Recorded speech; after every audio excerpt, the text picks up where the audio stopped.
For more on this story, we can bring in France 24's international affairs editor, Angela Diffley. Angela, we had the country's top general speaking earlier. One of the things he said was a new prime minister will be appointed, but he didn't say when.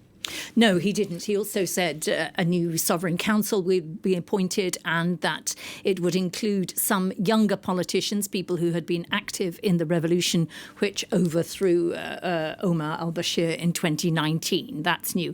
He also said that the Prime Minister, Abdullah Hamdok, is at his home and is in good health and will return once the crisis is over. Now, that, of course, contradicts what the Ministry of Information was saying. They said he had been arrested. And so there's a conflict there.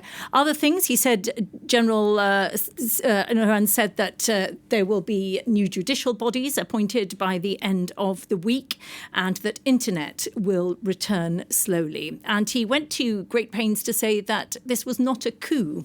He said he wasn't surprised by international reaction because they thought it was a coup, but in fact he was rectifying the path, the transition path. And he made very clear that it was not a coup in his view. Okay, so not a coup in his view. The international community, meanwhile, may think something else. Absolutely. The United Nations Security Council are meeting today to discuss the ongoing events. The embassies of France, Belgium and Switzerland, their ambassadors have not, as was reported erroneously earlier, left the country, but they have announced that they have allied themselves with those protesting against the events of yesterday, the protesters, and they say that their diplomatic missions are now open to all the homes of those in favour of the revolution which has been stolen by the events of yesterday. So they're allying themselves firmly with the opposition.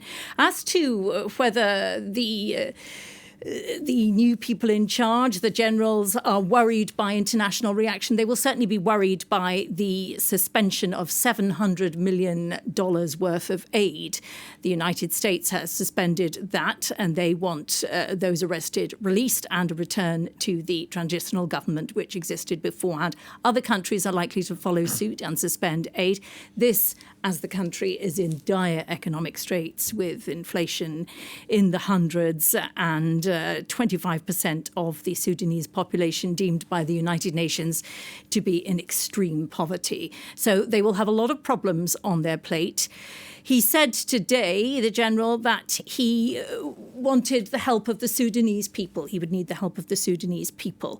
But with massive protests on the streets, with a call for a general strike, with the doctors' body, which was very active in the 2019 overthrow of Omar al-Bashir, them saying we will not work in military hospitals unless there are emergencies. There's an awful lot of opposition out there. Thank you very much for that, Angela. Angela Diffley there.